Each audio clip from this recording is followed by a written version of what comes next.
Hello, my name is Catherine Guidry, and I am so thankful that you're joining me today for this episode where I am diving into my thoughts and the differences between using a zoom lens versus a prime lens, especially in wedding photography.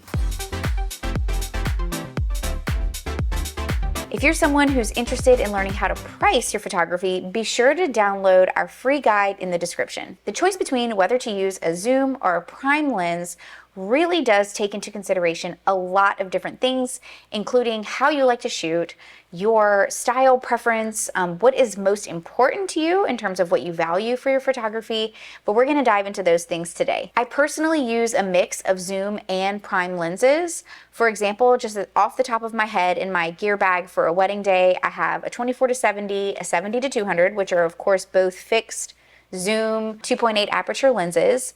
I also have a 50 1.2, a couple of those actually, one for me and one for my second, a backup 50 1.8, and a macro lens. And so those are probably our most used lenses. I don't have a 35 fixed, but I am on the hunt for a low aperture prime 35. I'm hoping that Nikkor comes out with a 1.2, and if so, I will definitely be snatching that up. But I feel like for me, a mix has been really helpful, and we're going to talk about why. So let's talk about the versatility of a zoom lens. A zoom lens allows you to change focal length really quickly without having to dig in your bag or, stop the moment to change lenses or hold another camera, which is also really nice. So when I'm photographing with a zoom lens, it allows me to get a variety of images super quick and be really flexible and versatile. There are a few times of the day that I know I'm gonna have a zoom lens on my camera, especially during the ceremony and during the reception. During the reception, I can basically shoot the entire second half with only the camera and the zoom lens on my body, and it's just really nice to be able to shoot close up or wide, get on the dance floor, or shoot big groups. And so I really like my 24-70 for that point. And then during the ceremony too, I don't want to worry that, oh my goodness, they're too close to me all of a sudden and I can't get them in focus and miss that moment. That is one point of the day that you just cannot replicate. It's very important. And so I highly suggest a zoom lens during the ceremony. Speaking of flexibility, if you're in a place where you could really only afford one lens right now, or maybe you're packing for a destination wedding and you can only fit one lens, whatever the case may be, that lens for me would be the 24-70 f2.8 Nikkor lens. Most camera lines have a lens that is very similar or comparable to that. I know Canon has an amazing new f2 zoom lens. It's very heavy, but it's incredible and it produces really great images. But that would be my one lens because of what I explained before. It's like, although I love the fixed and prime lenses for many reasons, which we're going to talk about, I know that I could capture pretty much the entire day on the 24-70 well. The reason why I say pretty much is because my 70-200 really comes in handy for situations where I can't or don't want to get very close. We recently photographed a wedding at a church that did not allow us to step inside of the sanctuary. And in that situation, we really needed something like a 70-200 or like a fixed 135, even if we didn't want to use a zoom lens. But I used my 70-200 because it allowed me to get really close when I couldn't physically stand close. And so for that wedding, I was thankful that I did have that other zoom lens to use. I think the convenience factor of having a zoom lens is really nice. There are some times of the day where you just want to carry one lens on you. You want to be a little discreet, maybe blend in a little bit, not have to have a big bag on you. And in those situations, the convenience of having one lens, the 24-70, is really nice. That zoom lens, it gives me comfort knowing that, say for example, I'm shooting a daytime second line. I know that I can get tight on the couple, I can get wide to show streetscape. If you don't know what a second line is, it's New Orleans tradition where they parade through the streets. But anything of that nature where there's like a lot of movement and you want to show variety where you show the whole space and then maybe a detail or something like that. So that convenience really can come in handy on a wedding day. I think the framing aspect of a zoom is also really nice if you're utilizing it. If you're utilizing it to, move your feet and zoom in and out, you can get such variety in like vertical and horizontal images, but more importantly with the zoom, very quickly zoom in and out. I know, for example, if I'm shooting details at a venue, recently we photographed a beautiful wedding where they had this huge floral installation. It was probably like 20 feet by 15 feet on the ceiling.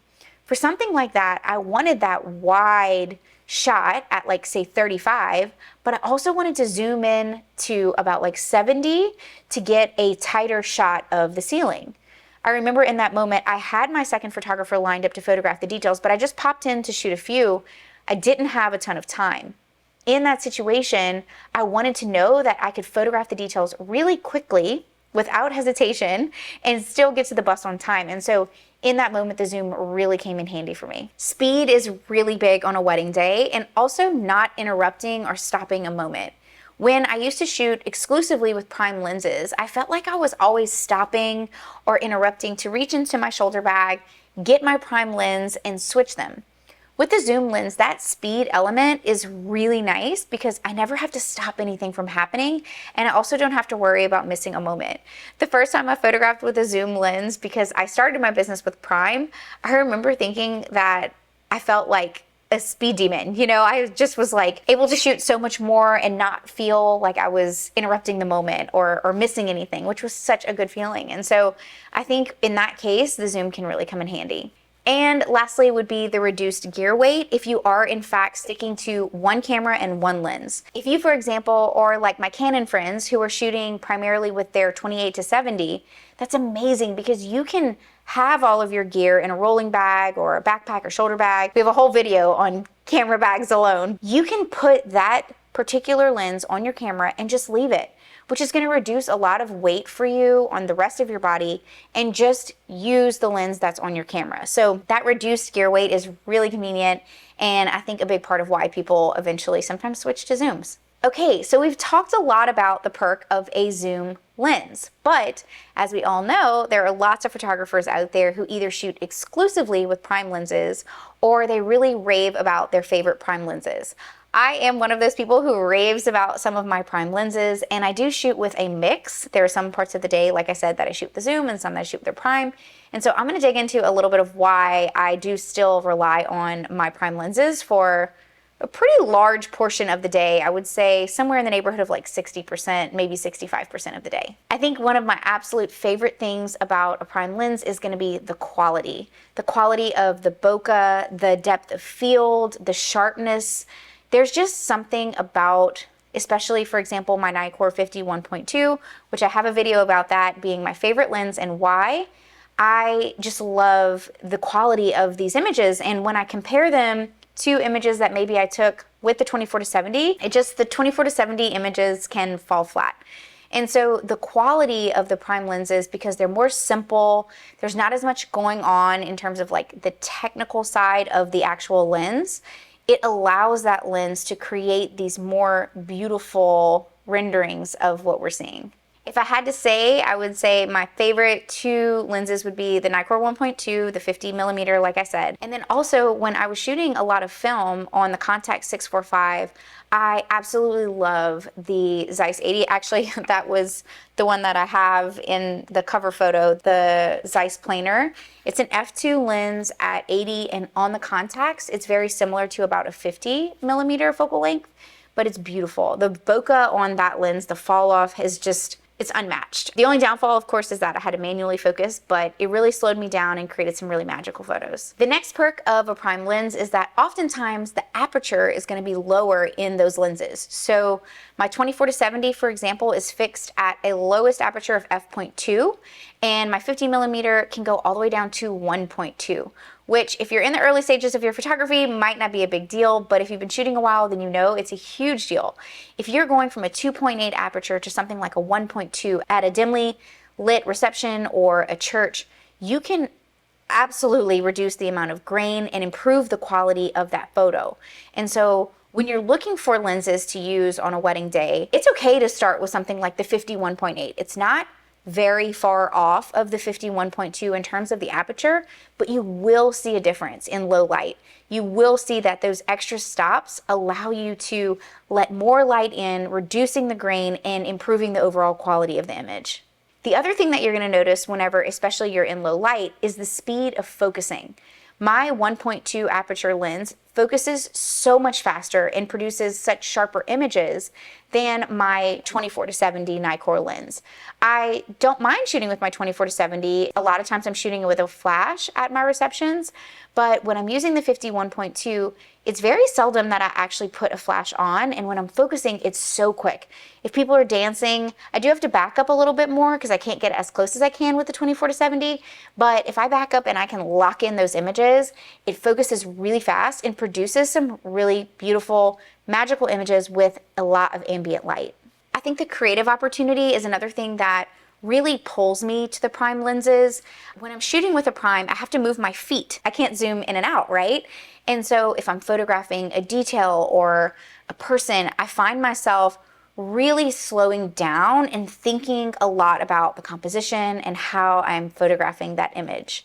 I know even when I talked earlier about like shooting film and manually focusing with the Zeiss 80, that really slowed me down. And you know, you would think that is a bad thing, right? Because it slows you down. But in a way, it almost made me feel more intentional with my images and really like in tune with what I wanted in the photograph. And so I like the creative opportunity that comes with the prime lens. And there are only a few parts of the day that are so fast that I don't have confidence in shooting solely with prime. Like I mentioned earlier, you know, the ceremony, for example, it's really quick paced, especially during the processional and the recessional. And like, I don't really feel comfortable shooting that with prime.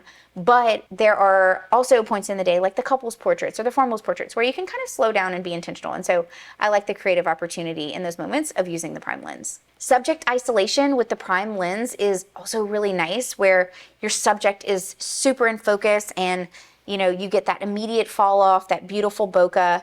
I find with like my zoom lenses, the 2.8, even at 2.8, you get so much more in focus in the background.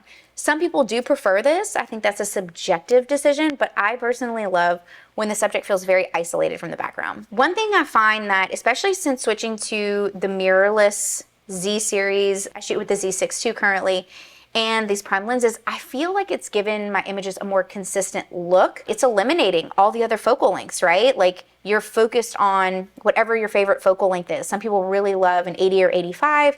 I really love a 50. And by shooting consistently with that lens at 1.2 aperture, it really has given my images a consistency that people can kind of identify with when they look at my photos. And so when you're shooting, try to figure out what you like, what you feel most confident with when you're taking pictures, and stick to that because it'll help you create that consistent look as well. And lastly, I feel like photographing with a prime lens encourages stronger composition. Some people may argue, but when especially I bring on a new second, right, or a new third photographer, and they're shooting with the zoom lens, I notice that they're not paying as much attention to what focal length they're shooting at, sometimes even the backdrop, because they're zooming in and out, they're moving super quick, especially with details at the reception. So I love details to be photographed with a 50. And I've noticed that if I tell my second photographers, like, look, put the 50 on your camera and don't take it off, it challenges them to move their feet and to slow down and really think about what they're shooting. I believe in that regard, that's why it encourages like a better composition. And so honestly, I don't think that there's a, you know, definitive answer here. I hope that by listening to this though, that you can hear what the major differences are. Try out a zoom or a prime lens. Give yourself the opportunity to experiment.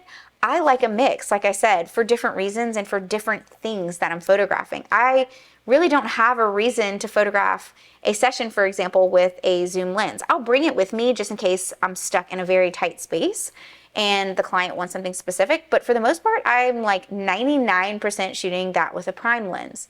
However, on the wedding day, I am shooting that mix for the reasons that I talked about in this video. So I hope you found this helpful. I would love to hear what you shoot with. Feel free to share in the comments. If you're enjoying the content, don't forget to subscribe. If you want to trial our society, our membership, go to weddingphotographysociety.com. And I look forward to seeing you in the next episode. Thank you for watching.